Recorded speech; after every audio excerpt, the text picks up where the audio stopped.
سلام رفقا، امروز اومدم یه آموزش خفن بهت بدم از یکی از بهترین بیسلاین هایی که تو زندگیمون شنیدیم، اسکیزم از تو. خب بریم شروع کنیم که ببینیم چی داره. اول آهنگ چند تا آکورد میزنه، خیلی ساده است، انگشت گذاریش و نون آکوردش. آکورد اول روت و درجه 6 رو داره با هم میزنه. آکورد بعدی این دوتا رو میذاره، اینو برمیداره. آکورد بعدی که پشت هم بزنی میشه.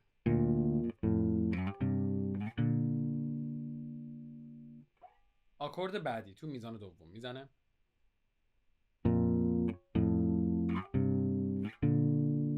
فقط آکورد اولش تغییر میکنه. همونطور که میدونیم میزان اولش 5/4 و بعد میره 4/4 میشه، بعد 5/8 و 7/8 میشه. پس یه بار براتون میزنم. انگشت سوم میزنم نوت 3.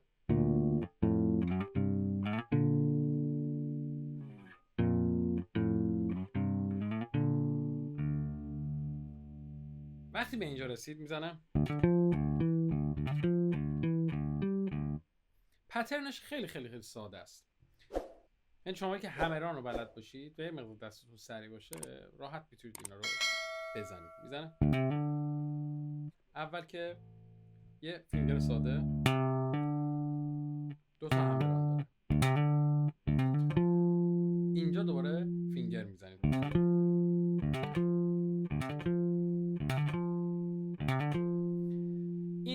این سی مازاد و دو تا همران رو فرت 10 و 12 جفتشون تریپلت و دولا چنگ هستن.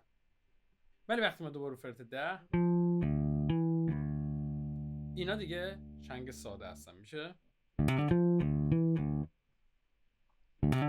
تا اینجاش یاد بگیرید. بعد میزنه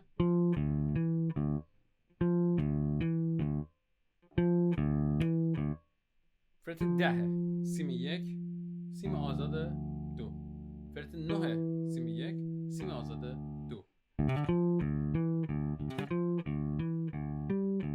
و تو جمله بعدی 12 هم بهش اضافه میکنه. یه تیکش هم اینجوری میشه. یعنی پترن کلیش فرق نمیکنه، فقط دست چپت به جای اینکه بره رو 10 9 12 میره 9 7 10 میزد. ریتم دوم کار خیلی ساده است، دقیقا مثل همونه، فقط یه سیم بعد بیای بالا، ولی میزان بندیش میشه 6 8 7 8. میزنه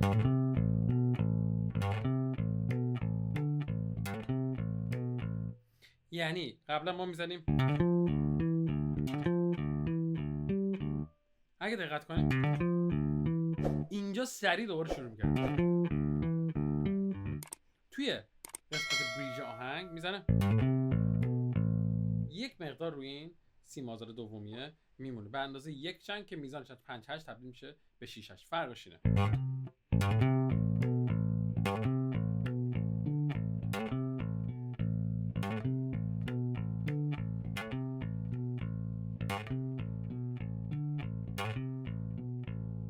یه ذره بریم جلوتر میرسیم به قسمت هویش که خیلی جذابه. میزنه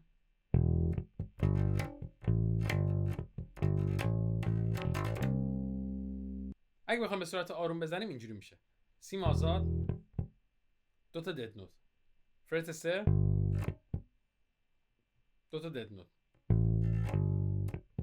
5 3 دوباره دو تا دد نوت،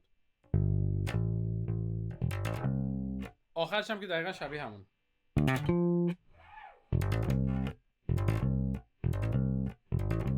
خیلی ساده. دوباره سیم آزاد میزنی، همران اینجا ولی فینگر میزنی.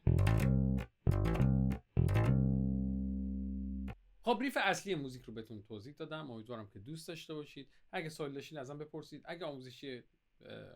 اگه آموزشی از آهنگ دیگه خواستید حتما بهم بگید که من اینجا براتون انجام بدم. به امید دیدار. تمرین